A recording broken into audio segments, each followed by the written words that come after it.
Shalom familia, buenas tardes a todos, que el Eterno me los bendiga. Damos gracias al Padre por darnos la oportunidad una vez más de llegar a este tiempo de estudio de la Torá, del estudio de las parashot, amén. Estamos en la parashá número 44, son 54 porciones, nos quedan 10 porciones a partir de este momento, amén.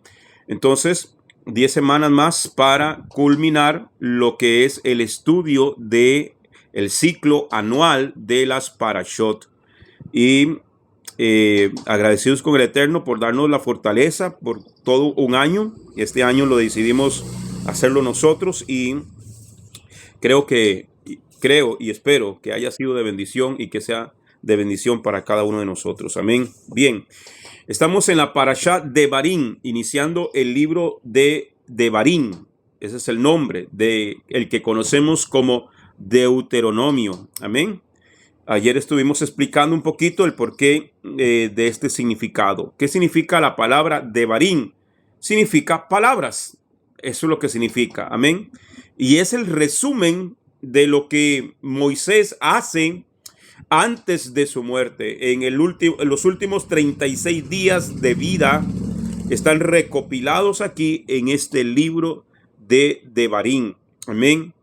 Y Moisés, sabiendo que él no va a ingresar a la tierra prometida, preocupado por el rebaño, preocupado por sus ovejas, por las que el rebaño que el Eterno le dio a cuidar por 40 años, y él está preocupado y les está dejando las últimas instrucciones y le está haciendo un repaso de todo lo que el Eterno les ha hablado a él durante esos 40 años. Eso, hermano, a mí en lo personal me conmueve. Un hombre de la edad de Moisés, y él preocupado, cualquiera hubiese dicho, me quedo tranquilo en estos últimos días que me quedan. No, el hombre se esforzó para dejarle las últimas instrucciones, para dejar implantado también el que sería el sucesor de él,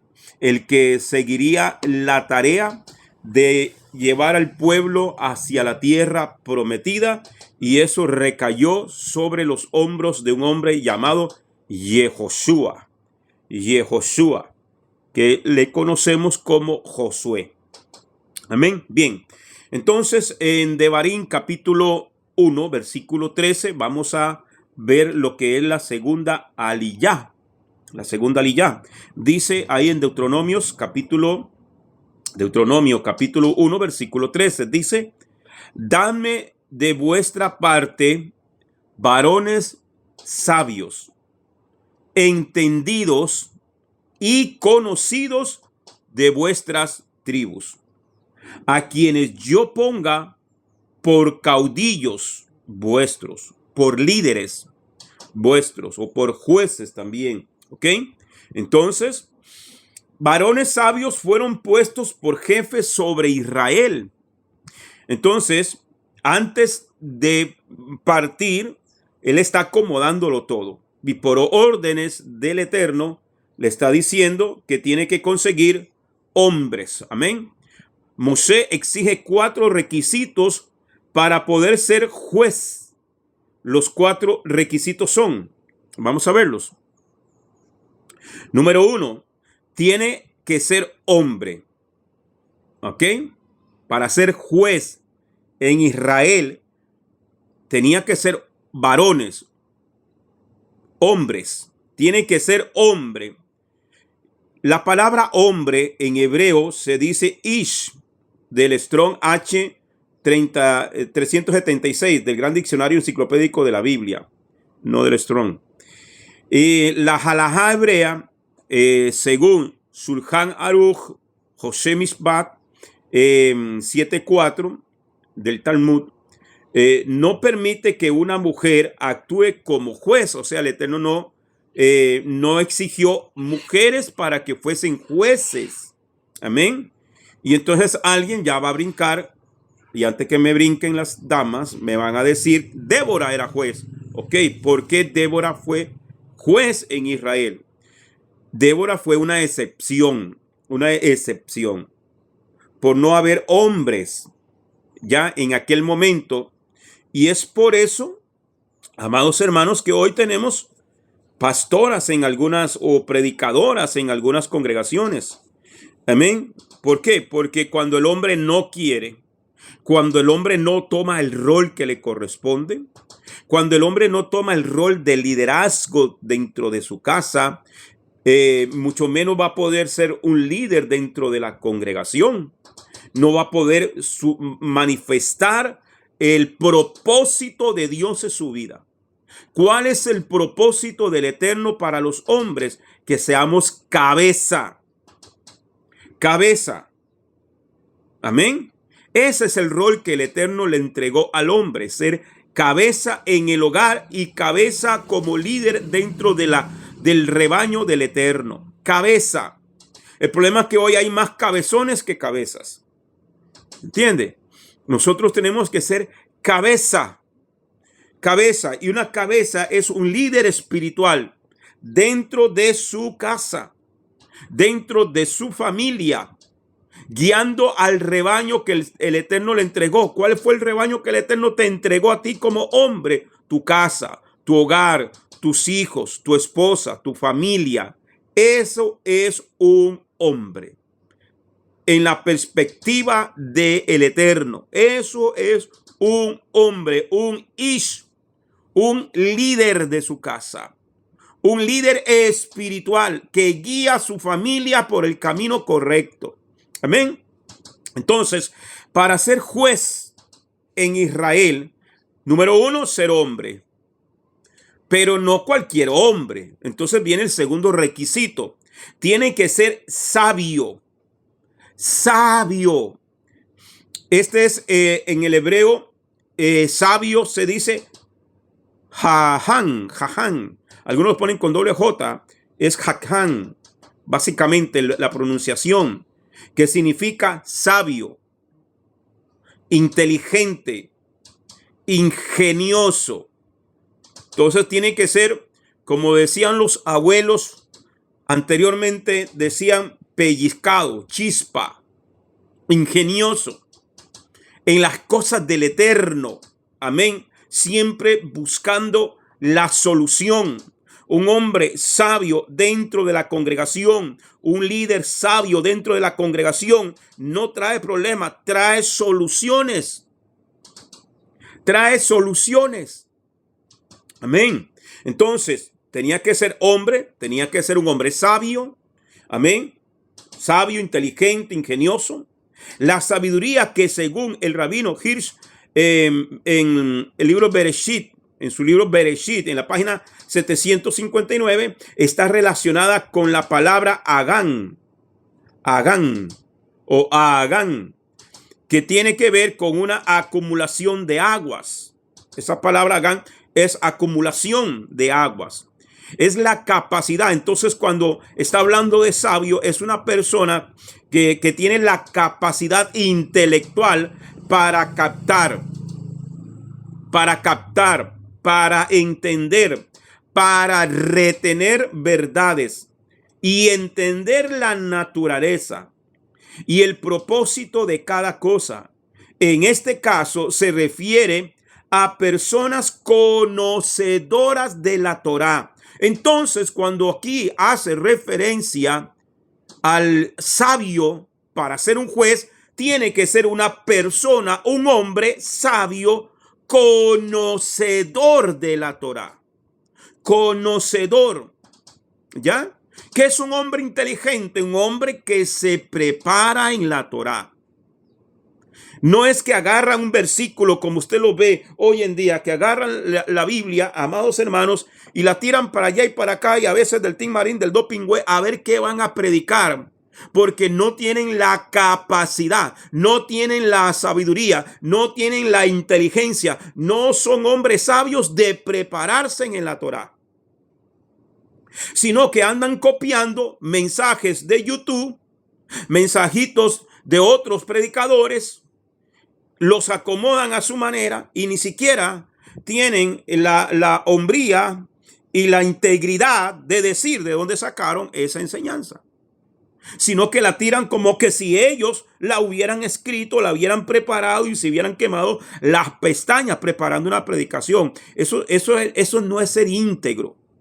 Aquí cada vez que, hermanos, tomamos enseñanzas del maestro Rico y de los diferentes maestros, usted me escucha decir a mí pronunciar sus nombres. Porque eso es dar crédito de quién estamos aprendiendo, de quién nos está enseñando, quién nos está instruyendo, dónde fue que nos preparamos, quién es el que me prepara, y no querer salir ante el público como que tengo la última revelación del planeta. Entonces, un hombre sabio es uno que se prepara. Tiene la capacidad intelectual, la inteligencia intelectual para captar, entender, retener verdades y entender la naturaleza y el propósito de cada cosa. En este caso se refiere a una persona o a personas conocedoras de la Torá. Amén. Sabiduría en hebreo es el 2451. Dice Jotma. ¿Cómo se dice sabiduría en hebreo? Se dice Jotma.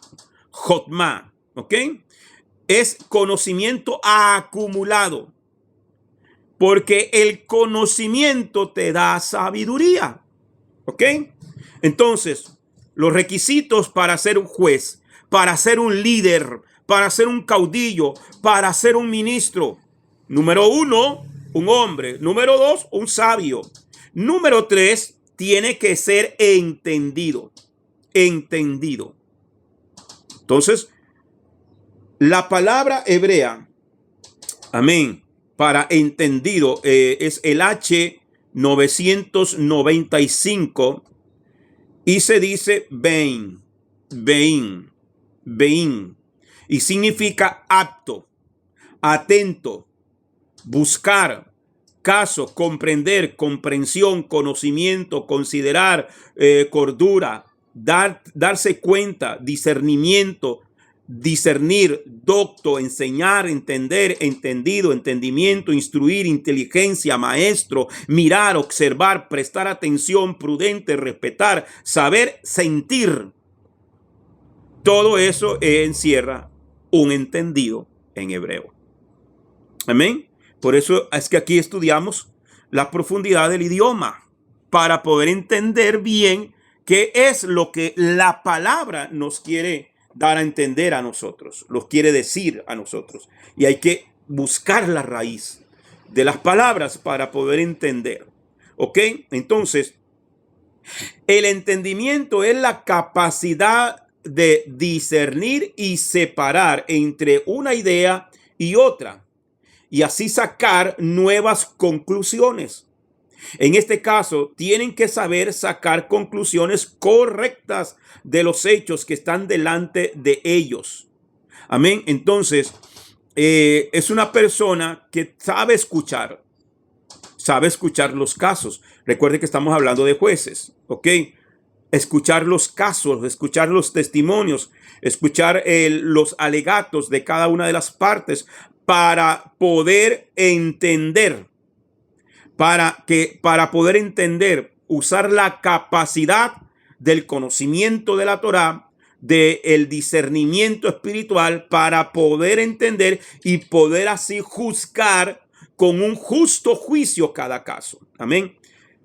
Entonces, biná, entendimiento, es conocimiento teórico. El requisito número 4 para ser un juez o un líder tiene que ser conocido. Amén. Conocido. Ahí en el pasaje que leímos, dice, vuelvo y lo leo, en el versículo 13, Deuteronomios 1, dice, dame de vuestra parte varones sabios. 2, entendidos, conocidos de vuestras tribus, conocidos, varones, número 1, sabios, número 2, entendidos, número 3 y conocidos, número 4. Me estaba brincando uno. ¿Ok? Entonces, este conocidos, que es el punto número 4, amén, tiene que ser conocido. En hebreo, esta palabra es el H3045 y se dice Yadá, Yadá, conocido, Yadá, ¿ok? Por su tribu. El concepto hebreo de conocer tiene que ver con una relación y experiencia con acumulación de pensamientos. El conocimiento se obtiene por medio de un acto de preocupación, dedicación, simpatía o afecto por alguien. Entonces hay dos palabras. Esta Yadá, que sea conocido, habla del testimonio de la persona. Por eso Moisés dice que sea conocido por su tribu, por su pueblo. ¿Quién es ese hombre que vamos a poner como un juez? Ah, no, ese sí tiene capacidad. Oh, no, ¿cómo van a poner a esa persona si esa persona vive sacando prestado y no paga? Esa persona se pelea con su mujer y le dice palabras obscenas o ofensivas y hasta le pega. No, si ese hombre maltrata a los hijos de una manera y sus hijos viven con miedo. Es una persona que no es confiable, porque cada vez que se le cuenta algo va y lo distribuye por todo lado. No es una persona confiable. Entonces, cuando habla que tiene que ser conocido, es una persona de buen testimonio de su tribu, de su pueblo, de su comunidad, de su sociedad, de que sea una persona de un testimonio intachable en su trabajo o en su centro de estudio o donde quiera que él viva con sus vecinos. Si le vamos a preguntar a los vecinos de alrededor, ¿qué testimonio usted me da de ese vecino? ¿Qué testimonio me da usted de ese hombre? Ah, es un hombre íntegro, es un hombre fiel, es un hombre leal, es una persona honesta, es una persona honrada. Ah, es conocido. ¿Sí me entiende? Es una persona conocida. Entonces, pero si vamos al trabajo y preguntamos, ¿qué tal? No, esa persona, mire, estamos ya que lo despedimos porque llega tarde, no es responsable, es una persona que se enoja por todo, no cumple con las tareas que se le asignan, llega tarde y se va temprano. Entonces, ¿cómo vamos a poner un juez así o un líder dentro de la congregación de esa manera? No sirve. Una persona así no sirve. Amén. Entonces, y está la otra palabra que es da'at. Da'at, que significa conocimiento. Es un conocimiento práctico. Amén. Entonces, por eso nuestra escuela de formación ministerial se llama Da'at. Escuela de formación ministerial Da'at. Es adquirir conocimiento de la Torah. ¿Ok? Entonces, aquí vemos cómo los jueces fueron escogidos por el pueblo y luego instalados por el liderazgo. Este es el proceso correcto a la hora de instalar un liderazgo. El pueblo ve y sabe por experiencia quiénes están capacitados para ser líderes. Una de las quejas que uno escucha, hermano, dentro de las congregaciones es del liderazgo.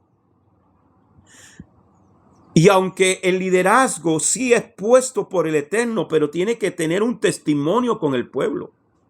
Ser una persona sabia a la hora de dirigir las palabras o las enseñanzas o las instrucciones o hasta las órdenes que se le da al pueblo. Amén. Es un líder, tiene que estar también, un líder tiene que saber estar bajo autoridad. ¿Cómo pretendo ser líder si no me sujeto al que está por encima de mí? Si no me sujeto a mi roe o a mi moré, a mi maestro, al que me instruye, ¿cómo yo voy a tener capacidad o querer ser yo líder o un pastor o un maestro cuando no tengo la capacidad de ni siquiera ser sujeto al liderazgo que está por encima de mí? Entonces, ya ahí los requisitos se le vienen abajo. Entonces, los líderes principales dan luego su aprobación a la elección del pueblo, como también vemos en Hechos capítulo 6, versículo 1 al 7. Vamos a leerlo. Hechos capítulo 6, versículos del 1 al 7 dice: en aquellos días, cuando se estaba multiplicando el número de los discípulos, surgió una queja de parte de los yahuditas helenistas, en otras versiones dice de los griegos, contra los yahuditas hebreos. Decían que a sus viudas las descuidaban en la distribución diaria. Recuerde que en este caso era la comida que se le brindaba a las viudas y a los huérfanos, ¿ok? Entonces, los de habla griega se quejaban con los judíos hebreos de habla hebrea de que sus viudas eran desatendidas, no les cuidaban igual que a las hebreas, ¿ok? Entonces, los 12, cuando habla de los 12 aquí, habla de los 12 apóstoles, que eran los 12 discípulos de Mashiach.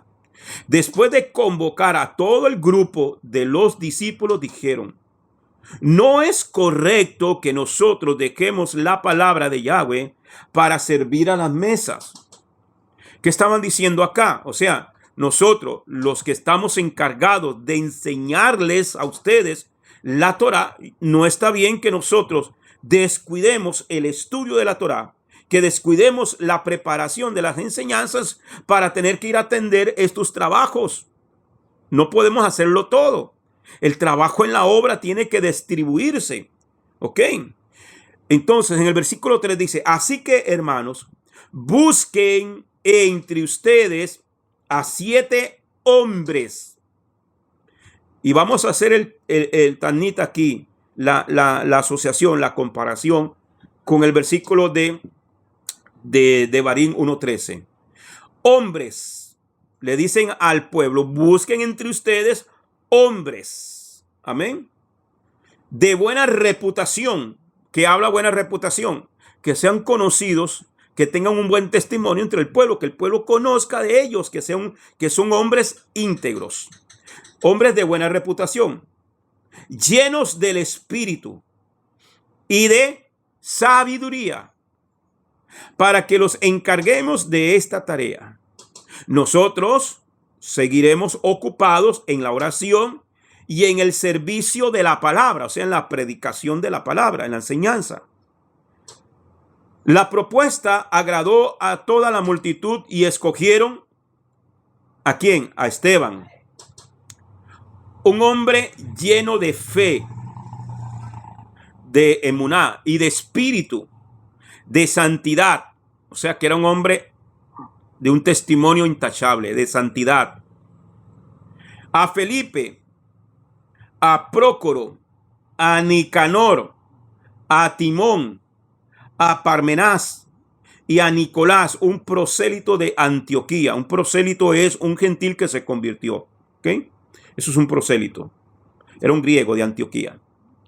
Los presentaron delante de los enviados, y ellos, delante de los enviados, o sea, delante de los apóstoles, y ellos, después de orar, les impusieron las manos. El mensaje de Yahweh siguió creciendo y se multiplicó extraordinariamente en Jerusalén. El número de los creyentes y una gran multitud de sacerdotes se iban haciendo obedientes a la fe.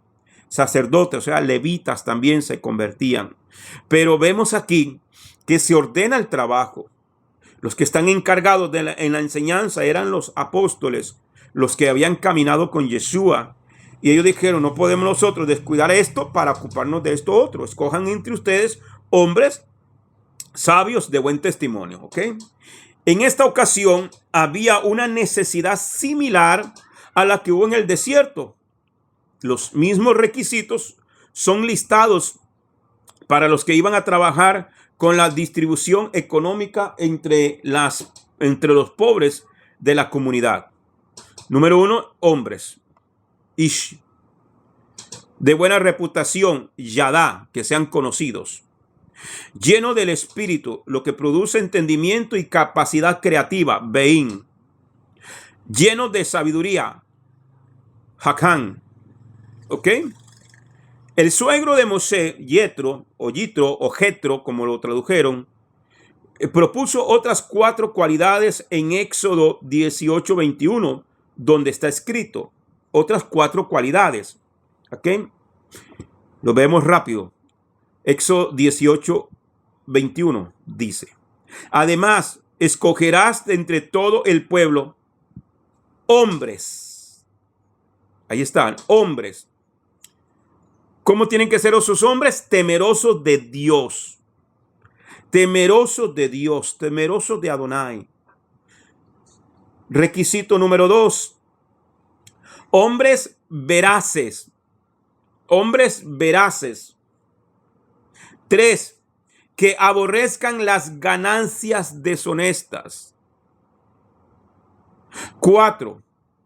Y los pondrás sobre el pueblo como jefes de 1000, de 100 y de 10. ¿Ok? Entonces, en Deuteronomio 1:15 dice: tomé pues las cabezas de vuestras tribus, varones sabios y conocidos, y los puse por caudillos vuestros, o por líderes, o por jefes de miles, jefe de centenas, jefe de cincuentenas y jefe de decenas, y por magistrados de vuestras tribus. La palabra hebrea que ha sido traducida como nombre, es el estrón, Natán, que significa dar. En esto nos enseña que los jueces son dados como regalos al pueblo. Amén. O sea que un buen líder, un buen maestro, un buen roe es un regalo de Dios para el pueblo. El liderazgo es un regalo del cielo al pueblo. Este texto omite la palabra entendido, Beín. Esto nos enseña que los jueces que fueron escogidos tenían deficiencias para pensar por sí mismos y discernir entre una idea y otra. A pesar de que no tenían las 4 cualidades mencionadas, fueron aceptados porque no habían hombres totalmente capaces entre el pueblo para esta tarea. ¿Por qué? Porque hasta ese momento se estaba dando la Torá. Devarim 1:16 dice: y a esos vuestros jueces en aquel tiempo mandé diciendo: escuchad a vuestros hermanos y juzgad con equidad entre cada uno y su hermano, o a su vecino extranjero. Lo primero que tiene que hacer un juez es oír, saber escuchar, no tomar juicio a la ligera. No tomar juicio a la ligera. Es saber escuchar, es tener integridad en lo que escucha. Un líder, un juez, no puede andar divulgando lo que se le dijo, lo que se le contó en confianza. Amén. Hay que tener cuidado con eso. El verbo oír en hebreo es shamoa. Está conjugado de forma makor, lo cual significa una acción continua, parecido al gerundio español oyendo. O sea, siempre hay que estar oyendo, siempre hay que prestar oído, siempre hay que estar atento. Esté atento a las necesidades del pueblo, esté atento cuando hay un problema, esté atento, escuche, llame a cuentas, escuche las partes. Por eso yo siempre les digo, hermano, avíseme cuando usted no pueda estar en una clase, de mi información, porque yo necesito hacer un juicio justo. Si usted no lo dice, entonces el que queda como irresponsable es usted. ¿Sí me entiende? Hay que estar oyendo. A veces la gente es que este hombre, como me lo dijeron, que usted quiere averiguarme la vida siempre. No le estoy diciendo que me cuente su vida, sino que yo necesito saber el por qué usted no está. El por qué usted no me hizo la tarea, por ejemplo. Hay gente que no hicieron la tarea. ¿Ya? Y no dicen absolutamente nada. Podemos ser sabios, pero no adivinos. Para que un juez pueda evaluar una situación correctamente, tiene que oír, percibir, discernir y entender todo el tiempo que dure el juicio. Porque hay que saber tener discernimiento, entender, ser entendido. Porque hay gente que son muy fácil de... Son muy manipuladores con sus palabras. Son muy labiosos. ¿Ya? Y a veces te quieren meter un cuento, una corta y una larga, decían los viejitos de antes. Pero cuando usted tiene discernimiento, usted discierne. Le percibo que no me está siendo sincero. Percibo que no me está hablando con la verdad. Le percibo, hermano, y así he percibido a muchos. A muchos los he percibido así. Entonces, cuando no hay esa honestidad, entonces el juicio no va a ser favorable para aquel que quiere como enredar el asunto. ¿Ok? Seguimos. La segunda cosa que tiene que hacer es juzgar justamente. Es decir, según la verdad y la justicia de la Torá. Si un juez se presta a la mentira y a la perversión de la justicia, no está cumpliendo su función y profana el nombre del juez celestial. Recuerde que un juez, un líder espiritual, es el representante de Dios en la tierra. Es un malaj. Es un malaj. Es un mensajero real. La palabra malaj es la misma que se utiliza para ángel. Es un mensajero. Cuando usted lee Apocalipsis, la carta a las 7 quejilot de Apocalipsis, dice, y escribe al ángel de la iglesia. En hebreos escribe al malach de la quejilot. Al malach. Y ahí va para el malach espiritual y para el malach terrenal. ¿Quién es el malach terrenal? El roe, el pastor, el líder, el cabeza de esa congregación. Ese es un malach. ¿Ok? Entonces, la gente dice, hermano, es que nosotros no podemos juzgar. No, el Eterno nos manda a juzgar. Pero hacer un juicio justo utilizando la Torá. Eso es un juicio justo. Entonces, si un juez se presta a la mentira y a la perversión de la justicia, no está cumpliendo su función y profana el nombre del juez celestial. ¿Qué es profanar? Es lo mismo que tomar el nombre de Dios en vano. Eso es profanar. La tercera cosa que un juez tiene que hacer es oír todas las versiones que se presentan. Si un juez dicta sentencia sin haber oído la versión del acusado, pervierte la justicia, como está escrito en Juan capítulo 7, versículo 51. ¿Condena nuestra Torá a un hombre a menos que uno lo escuche primero y sepa lo que ha hecho? No. No podemos dar sentencia condenatoria de un caso sin darle la oportunidad al que está siendo acusado de presentar su testimonio, su versión, y que pueda presentar también sus evidencias. Eso se hace en las cortes, de donde sacaron ellos todo este sistema judicial que hay en los países, de la Torá, de la Biblia, aunque la nieguen muchos. Y hacer justo juicio.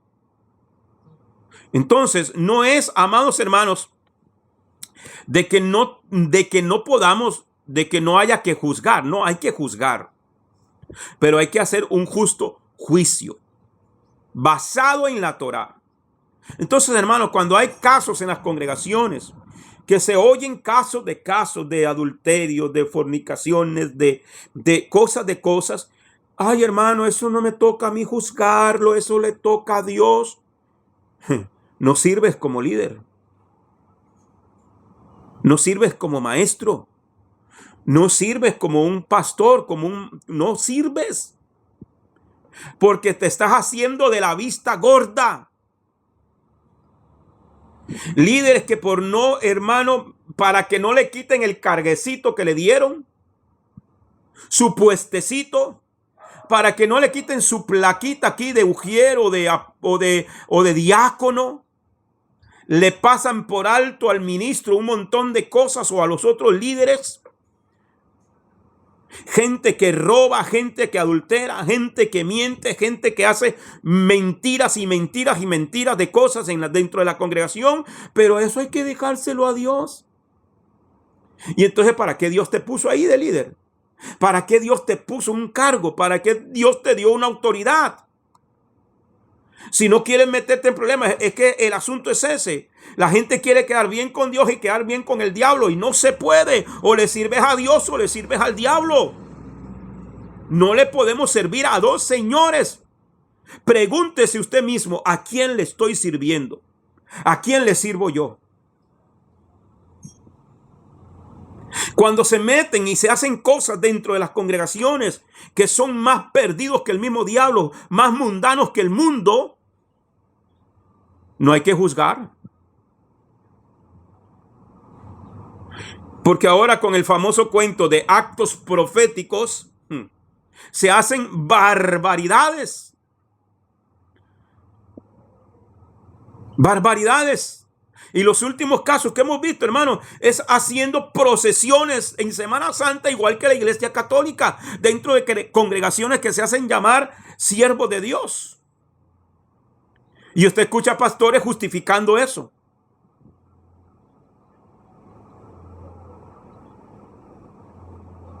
Se hacen competencias de baile dentro de las congregaciones. Danzas coreográficas, hermanos, como el mundo. Hacen, hermanos, festivales de la canción como lo hace el mundo. Prácticas que han tomado del mundo y no hay quien abra la boca. Porque hay que quedar bien con el líder, hay que quedar bien con el pastor, hay que quedar bien con el apóstol, con el profeta y no sé cuántos más. Entonces, Devarim, capítulo 1, versículo 17 dice: no hagáis acepción de personas en el juicio. No hagáis acepción de personas en el juicio. Escucharéis tanto al pequeño como al grande. No os intimidéis delante de ningún hombre, porque el juicio pertenece a Elohim. La causa que os sea demasiado difícil, me la traeréis a mí y yo la oiré. Entonces recuerde, aquí Moisés está hablando porque él está necesitado de ayuda para poder llevar la congregación a buen término. Ahí está, para eso están los líderes. Pero cuando hay un caso muy difícil, ok, tráigamelo a mí, yo lo voy a juzgar. La cuarta cosa que tiene que hacer un juez es no ser parcial. No haciendo diferencia entre una persona. No tener simpatía por uno o por otro. ¿Ok? Ni tener en cuenta el estatus social de los litigantes, sino saber que un juicio justo no viene de los hombres, sino de Elohim, y él respeta a un juez que actúa con justicia. No porque fulano es mi amigo y el otro apenas lo vengo conociendo y se dio un problema entre ellos, y yo no puedo parcializarme al lado de mi amigo. O dentro de la congregación. Porque puede haber una persona que mire, que da su sedacá, que da su ofrenda, que ayuda, que esto y que lo otro, pero se metió en un problema. Yo tengo que ser parcial, no me puedo parcializar hacia un lado o hacia el otro. Yo tengo que ser neutral. Yo tengo que basarme en la Torá. Yo tengo que hacer un justo juicio. Si esa persona que ayuda, que da ofrenda, que diezma, lo que sea, y que hace de todo, pero está actuando mal, tengo que corregirlo conforme a lo que dice la Torá. así se enoje, o así se vaya de la congregación, o así deje de dar su ofrenda.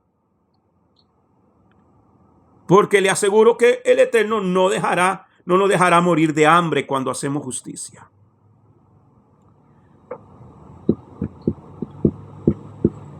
¿Cuántos dicen amén? Amén, mi pastor, así es. Gloria a Dios. Él respalda a un juez que actúa con justicia. Cada persona mayor de edad es igual ante la ley. Un juez que teme a los hombres a la hora de dictar sentencia no es apto para el cargo.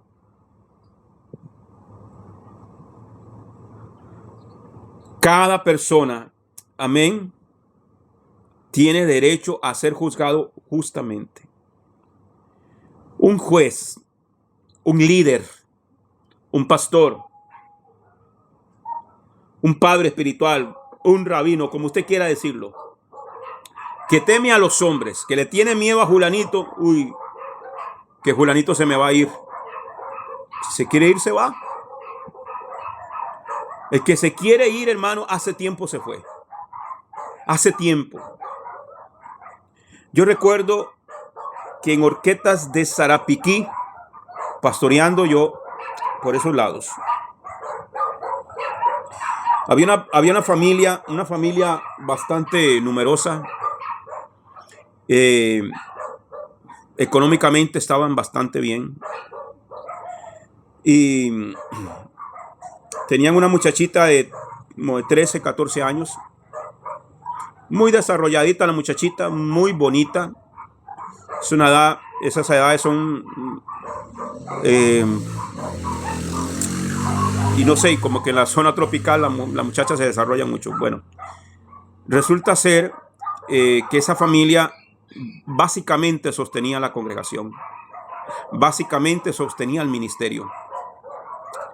Su ofrenda, su diezmo, su ayuda, siempre aparecían en la quincena con un diario. Y o sea, para mí era de mucha bendición.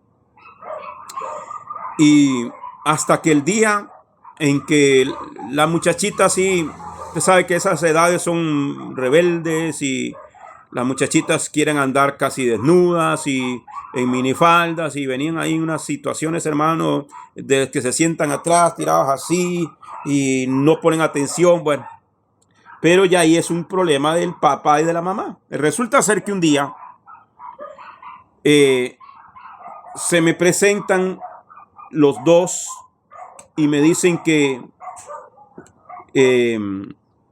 ellos quieren que yo le presente a la niña de 13 años con su novio. En la congregación no habían muchos jóvenes. Yo decía, ¿y quién es el novio de esta muchacha? El de la música, el de la batería, el de... No. Un fulano que era un mundano, drogadicto, esos que andaban con esos pantalonzones que les cabe un pleito de perro adentro y ni cuenta se dan. Y yo me les planteé y le dije, hermana, porque la señora fue la que habló. Le digo, hermana, no puedo presentarlos aquí. ¿Por qué? Porque su hija está noviando con un hombre mundano. Es más, si el hombre tenía como 20 algo de años. Entonces la mujer se me empieza a alzar, porque ella era la que llevaba los pantalones en la casa, como dicen popularmente. El señor ahí, el señor era, sí mi amor, y nada más. Y yo me le planteé y le dije que no. Y entonces se enoja conmigo. Entonces yo le dije a ella, mire, si usted, que es la mamá, usted quiere entregarle a su hija a un perverso, a un tipo que tiene fama de ser drogadicto, a un tipo que tiene pelo largo, con esa moda, si usted le quiere entregar su hija a las garras del diablo, hágalo usted, pero conmigo no cuente, porque yo tengo que cuidar el rebaño. Y si yo permito eso y yo presento a su hija con ese mundano aquí dentro de la congregación, ya se me fue subiendo el castro a mí. A mí se me va a hacer un desorden. Entonces va a venir aquí Raimundo y todo el mundo a querer presentar sus novios y sus novias mundanas. No, señora. Conmigo no cuente. Y se enojó. Pues nos vamos de la congregación y no sé qué. Bueno, ahí está la puerta, que les vaya bien. ¿Se quieren ir? Váyanse. Y bueno, no se fueron ese día, vinieron al otro culto, me volvieron a pedir lo mismo, ya la señora un poquito más suavecita, hermano, es que yo confío en mi hija, y yo le digo, sí, hermana, pero no cuente conmigo. Bueno, hermano, nos vamos a ir entonces. Ya hablamos con un pastor y el otro pastor nos va a recibir. Y entonces le digo, bueno, hermana, está bien, eso me hablaron al final del culto, pero me gustaría orar por ustedes antes, presentarlo a la congregación y orar por ustedes. Bueno, vinieron al otro culto, que era un domingo, oré por ellos, los bendije, porque a mí la Biblia me manda a bendecir y a no maldecir. La gente se maldice sola, la verdad. Entonces a mí me mandan a bendecir. Los bendije y los despedí. Que les vaya bien. Pasó el tiempo, hermano, no habían pasado creo que ni 3 meses. Yo cuando ese tiempo trabajaba en la radio, yo hacía los cultos en 3 semanas, los hacía a las 6 de la tarde y a las 8 ya yo iba terminando porque ahí agarraba el carro y me iba para San José, a Faro del Caribe. Y un día estoy barriendo ahí como a las 5 de la tarde, 5 y algo, y iban a ser las 6. Cuando me vino la señora que quería conversar conmigo. Y la atendí. Y me dice, hermano, es que necesito un consejo suyo. Le digo, hermana, mire, es que yo no aconsejo ovejas que no congregan aquí. Usted tiene su pastor. ¿Por qué no va y consulta con su pastor? ¿Por qué me pregunta a mí? O sea, ¿por qué viene acá? Y se puso a llorar. Ay, hermano, es que mi hija está embarazada. Y el muchacho no se quiere hacer cargo y él se fue hasta del pueblo. Le digo, hermana, cuando yo le di a usted el consejo y cuando yo me negué, usted se enojó y ustedes se fueron de la congregación. Porque allá sí los presentaron. Eso fue lo que usted me dijo, que allá sí le iban a presentar. Yo no tengo nada que decirle, hermano. Vaya y haga y dígale a su pastor, el que usted tiene ahora, que qué hace ahora. Porque él fue el que autorizó esa relación. Entonces, hermano, esas son las cosas. Un juez que teme a los hombres. Si yo le digo a esa señora, hoy sí, venga, tráigala, porque me traían un diario cada 15 días, porque me daban una buena ofrenda, porque me ayudaban con la gasolina, porque me le compró llantas al carro en diciembre, porque me dieron un aguinaldo, ellos, especialmente ellos. Entonces, ¿qué hago yo? No podría yo, amados hermanos, ser siervo de Dios. Si todavía agradara a los hombres, no sería siervo de Yeshua, dijo el apóstol. Si todavía, dice el apóstol Pablo en Gálatas. ¿A quién agrado yo? ¿A quién debemos de agradar? ¿A Dios o a los hombres? A Dios, a Adonai. Así se enoje quien se tenga que enojar. Entonces, el que teme a los hombres, un juez que teme a los hombres a la hora de dictar sentencia, no es apto para el cargo. Y como ese testimonio que le cuento, me he encontrado infinidad, hermano, y por eso estamos aquí todavía, y todavía seguimos en el ministerio y todavía seguimos sirviendo a Dios, porque, hermano, aunque, mire, conmigo se han enojado amigos, hermanos del alma que daban la vida por mí, hoy ni me hablan, porque a la hora de tomar parte el juicio, amados hermanos, es donde hay que poner en balance y usar la Torá, usar la escritura. Proverbios 17:15 dice, aquel que justifica al perverso y el que condena al justo, ambos son igualmente inmundicia y abominación a Adonai Yehobahei. Hay padres y madres que le tienen un miedo a los hijos y les permiten que vengan a fornicar en la casa, que vengan a adulterar en la casa, que vengan a drogarse en la casa, que vengan a emborracharse en la casa. Pero luego vamos al culto a cantar alabaré, alabaré. Y hasta servir en el altar. No, Señor. Si usted le tiene miedo a sus hijos, usted no puede ser un líder. Usted no puede liderar en la congregación, porque el que no sabe gobernar su casa, ¿cómo gobernará la iglesia de Adonai? Segundo libro de Crónicas, capítulo 19, versículos 5 al 7 dice: Él nombró jueces por toda la tierra en todas las ciudades fortificadas de Judá, ciudad por ciudad, e instruyó a los jueces, piensen en lo que están haciendo. No están dictando justicia por meramente reglas humanas, sino de parte de Adonai. Él está con ustedes cuando dictan un veredicto. Por lo tanto, que el temor de Adonai esté sobre ustedes. Tengan cuidado en lo que hacen, porque Adonai, nuestro Elohim, no permite deshonestidades, parcialidad o tomar soborno.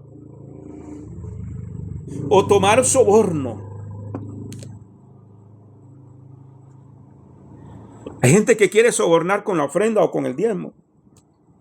Conmigo no, hermano. Conmigo no. Manito Jorge. Shalom a todos, hermanos. Pastor, soy yo. Amén, hermanita. Perdón que lo interrumpa, pero hace rato iba a interrumpir, pero no, y digo yo, no, sí tengo que hablarlo, porque nosotros estuvimos por un tiempo bastante largo como pastores de jóvenes en aquel momento, en una iglesia acá en Nicoya, y qué increíble, pastor, porque lo que usted está hablando es algo que pasa todo el tiempo, nada más que está en lo oculto de las iglesias. Y recuerdo que una de las muchachas que teníamos acá le mandó fotos desnudas a otro muchacho de la congregación, y otra muchacha que servía en el púlpito tuvo relaciones con el hijo del pastor en la casa del pastor. Entonces, ¿cómo nos dimos cuenta? Porque los mismos jóvenes nos contaron, y después ellos aceptaron a lo que había pasado. Entonces, nosotros nos reunimos con los pastores para poder hablar con los padres de esos muchachos, y la pastora, porque el pastor era, como dijo usted, sí señor, sí señora, la pastora, el pastor era un hombre pues muy lleno de sabiduría, pero siento yo que algo había detrás que no le permitía a él desarrollarse en el ministerio como tenía que ser, ¿verdad? Hay pasos que a veces tenemos que dar sin importar nuestra esposa, porque también que cae sobre nuestros hombros, ¿verdad? Exacto. Entonces, cuando nos reunimos, la pastora nos dijo así: nosotros necesitamos que esto se mantenga de acallado, porque la mamá de la chiquita es abogada, era licenciada, era jueza pensionada, y el papá trabajaba en OIJ. Entonces ustedes no pueden hablar, porque si habla, primero que todo, la plata que entraba por medio de ellos, y segundo, lo que ellos nos podían hacer. Entonces nosotros, hermanos, inclusive sin conocer aún la Torá, como tal vez estamos empezando en estos tiempos, o sea que ya hemos conocido más, aún ahí el Eterno nos guardó. Y yo llegué y le dije a la pastora, y mi esposo, los dos hablamos y dijimos: hasta aquí llegamos, entregamos este grupo de jóvenes, porque a nosotros el Eterno nos iba a pedir cuentas. Claro. ¿Verdad? Y nosotros no creemos que lo que ustedes nos están diciendo, esto es callar pecado y ocultarlo. Y algo que y nos reunían una y otra vez y nos quisieron callar la boca, y cuando nosotros nos fuimos de la iglesia aún nos están esperando, porque así nos dicen. Y yo digo que el Eterno nos sacó de ahí con un propósito, y desde ese tiempo Él nos estaba guardando, porque, hermanos, a veces callamos por tener un puesto que no sé, a veces como a veces los pastores ponen puestos que no son dados por el Eterno. Con esto no estoy diciendo ni dudando del llamado, pero a veces son ellos, ¿verdad? Y qué increíble, porque para quitarnos después de ahí, que nosotros dijimos, renunciamos al grupo, la pastora, cuando muere el pastor, nos dice que el pastor le dice a ella que nosotros vamos a ir a pastorear San Buenaventura. O sea, para quitarnos de los jóvenes completamente y no tener que dar explicación alguna, y nos estaban mandando para allá como para callar bocas. Hermanos, ¿con qué les llego a decir esto? El Eterno te saca del lugar en el momento adecuado, pero también tenemos que tomar decisiones de cuándo marcharnos. Exacto. Y nosotros tomamos la decisión de decir, hasta aquí. El Eterno puso a nuestro pastor, a nuestro Roé William Castro, que ni siquiera sabía lo que pasaba fuera de nuestros planes, pero él siempre tiene un propósito. Pero el llamado es, hermanos, si usted está en una iglesia todavía y usted siente que usted tiene que irse, no tema, porque el Eterno va a guardar de ti a donde tú vayas. Y sobre todo cuando tratas de hacer las cosas agradándole a él y no al hombre. Eso era el pequeño testimonio, pastor, que quería pues darles a los Amén, hermanos. amén. Sí, hermano, es que es terrible porque esa misma gente fue cuando yo les dije de una persona ahí, y lo que hicieron fue subirla al púlpito y terminó llevándose uno de los músicos, dejando al marido y llevándose uno de los músicos. Porque todo lo quieren ocultar, todo lo quieren tapar. Eso no es hacer justo juicio. Hermano Marjorie. Pastorcito, quiero leer algo que precisamente estaba compartiendo en el Facebook. Ajá. Y dice así: usted puede cantar en pecado, predicar en pecado, liderar en pecado, pero no puede entrar al cielo en pecado. No se ilusione, los dones no salvan a nadie. Y qué realidad, porque yo lo viví, usted lo sabe, mi paz. Yo conversé un tiempo con usted y lo viví, pero siento que el Eterno o el Espíritu Santo, el Rúa, nos presiona. Cuando hay algo que no está bien, Él lo revela y Él nos presiona y nos dice, a mí me dijo, no vas a hacer lo mismo que hizo Elí. Usted no va a solapar el pecado. Y por un momento, usted sabe, yo tuve muchísimo temor. Era mi hogar, era mi esposo, eran tantas cosas. Yo decía, la iglesia, la gente, ¿qué voy a hacer? Era un peso que estaba sobre mí tan grande que yo sentía que me volvía loca. Pero creo que el Señor me dio las fuerzas. Yo creo que el Eterno nos da la fuerza para enfrentar y hacer lo correcto. Aunque tal vez la gente puede pensar de qué está jugando, de qué. No se trata de qué juega uno, no. Es porque uno quiere agradarle al Señor y ha entendido que tarde que temprano las cosas le llegan cuando uno solapa un pecado. Y bueno, pues gloria al Señor. En aquel momento uno dice perdí, porque en aquel momento yo pensé que había perdido.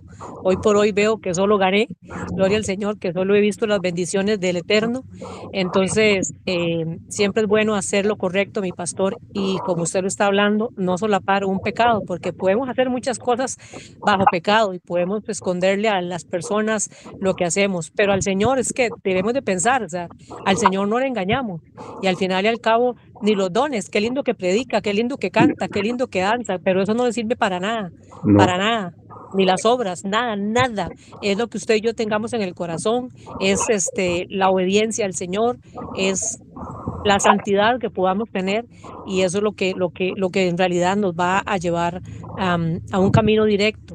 Entonces, ese era el aporte, mi amado pastor. Amén, hermana, sí. El Señor dijo, por sus frutos los conoceréis. No dijo que por sus dones o por sus talentos.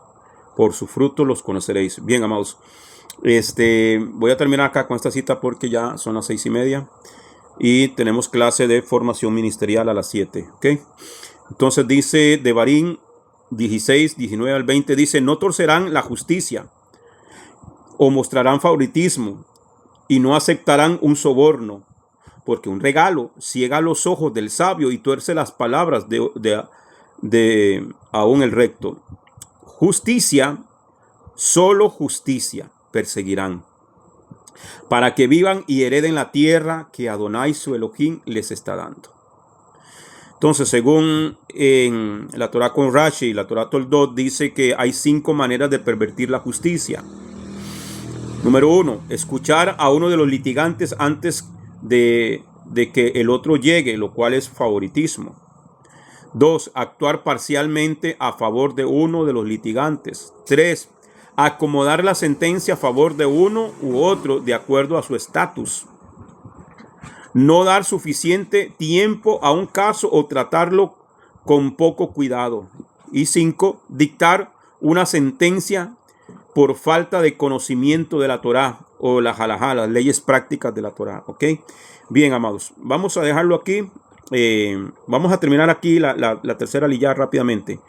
La segunda liyá. Y ustedes lo estudiarán luego. Amén. Dice en Devarim 1:8 y versículo 21 dice: He aquí pongo la tierra delante de vosotros para que entréis y poseáis la tierra que juré a vuestros padres, a Abraham, Isaac y Jacob, que la daría a ellos y a su descendencia después de ellos. He aquí Yahweh, tu Elohim, ha entregado ante ti esta tierra. Sube, toma posesión tal como Yahweh, Elohim, de tus padres te ha hablado. No temas ni te acobardes. La palabra hebrea que ha sido traducida como pongo o puesto es Natán, que significa dar. La fe habla de las cosas que no son como si fuesen.